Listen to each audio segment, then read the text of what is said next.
The invisible inspection checklist. How to scan a house like a pro. Welcome back. Today we will decode the Australian real estate market one brick at a time. Folks, let's talk about the Saturday morning grind. You know the drill. You've had your coffee, you've got the real estate apps open, and you're about to spend your entire weekend driving from one open home to another. But here is the hard truth.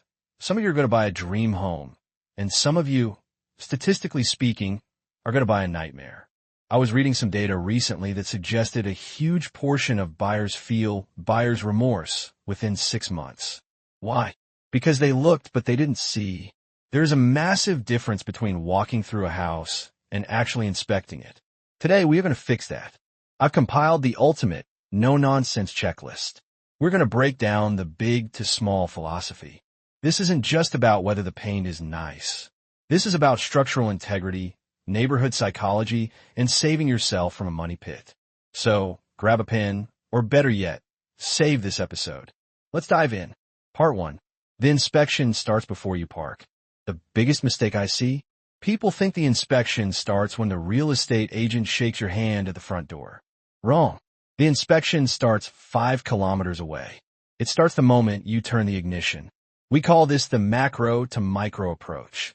When you're driving toward the target property, I want you to turn off the radio and look at the ecosystem.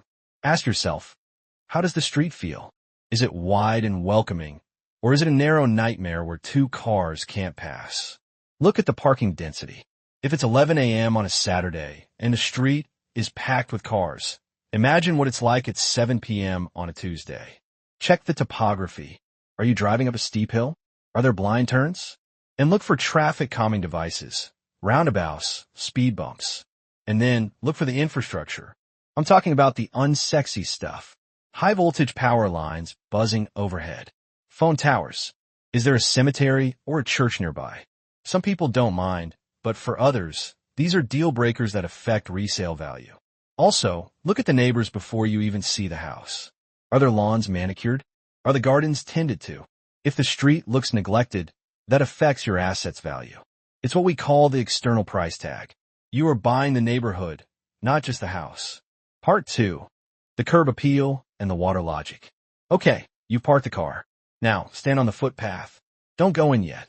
Look at the face of the house. Does it feel welcoming and expansive, or is it cramped and oppressive? This is your first gut check. Now, I want you to put on your science hat. We need to talk about gravity and water. In Australia, water is the #1 enemy of timber and brick homes.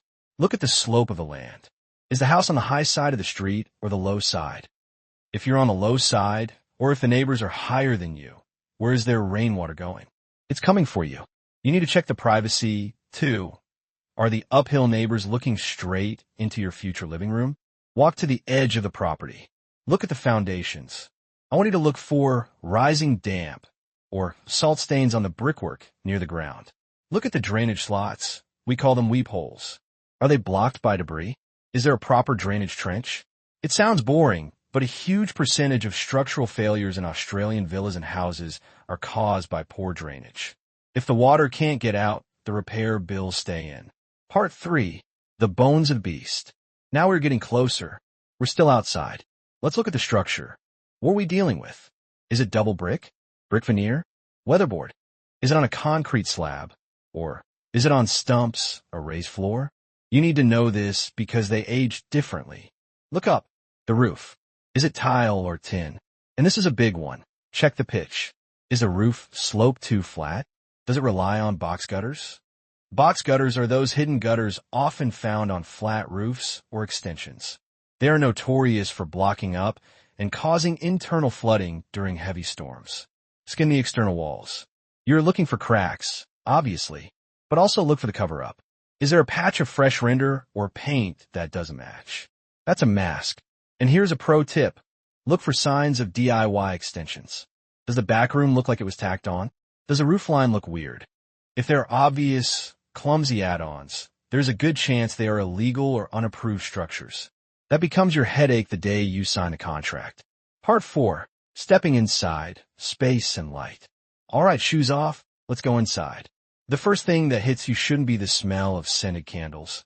It should be the volume. Check the ceiling height. You cannot easily change ceiling height. Low ceilings feel cheap and limit your future capital growth.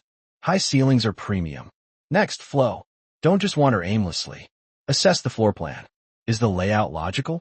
Can you move from the kitchen to the dining area without tripping over a sofa? Now, let's talk about the sun. In the southern hemisphere, light is currency. There is a debate here. Some people say, oh, the backyard must face north. Generally, yes, for resale value.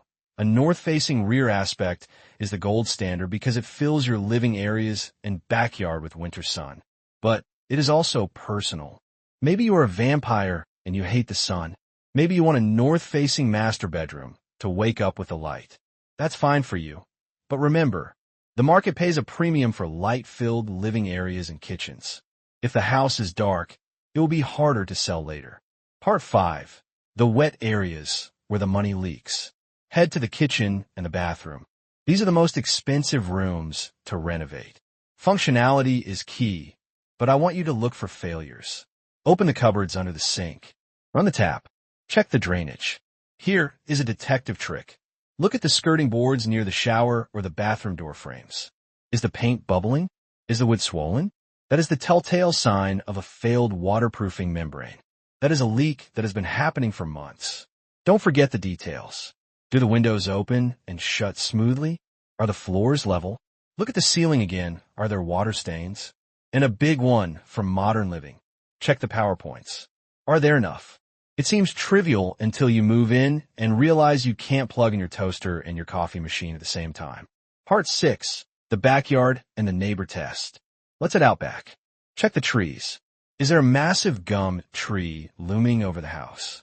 Tree roots destroy pipes, and dropping branches destroy roofs. Also, check if they are protected species. You might not be allowed to cut them down even if you want to. If there's a pool, look closely. Are there cracks in the shell? Is the safety fence compliant?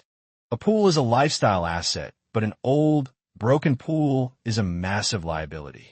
Now, before you leave the backyard, I want you to do something uncomfortable. Stare at the fence. Look at the neighbor's property. Are there structures built right up against the fence line? If a neighbor has built a shed or a carport touching the boundary, they might be aggressive or non-compliant. And here is the biggest red flag of all, the double fence. If you see two fences back to back, your fence, and then another fence right behind it, that is the international symbol of a boundary dispute. It means those neighbors hate each other so much they couldn't agree on a fence, so they built two. Do you want to inherit a war? Probably not. Part 7. The meta inspection. We aren't done yet. While you're walking around, I want you to inspect the people. Who is here? Are there families with kids? That tells you it's a family-friendly area. But look for the guys in the high-vis vests or the people knocking on walls. If you see builders inspecting the house, it means there is renovation potential or structural issues that only a pro can fix. Listen to what other buyers are asking the agent. Eavesdrop. Are they asking about a recent termite history? You need to know that. And assess the agent. Are they hiding something? Are they being vague? You can ask them direct questions, but watch their body language. Part 8.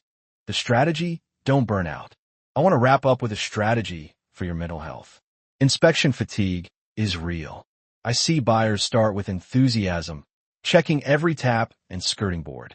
3 weeks later, they are exhausted. They are tired of giving up their Saturdays. So what do? They lower their standards. They say, this one is good enough, and they buy a lemon just in the process. Do not let fatigue make your financial decisions. You need a system. First, prioritize. Write down your must-haves versus your nice-to-haves. Give them a weighting. Be ruthless. Second, the digital pre-screen.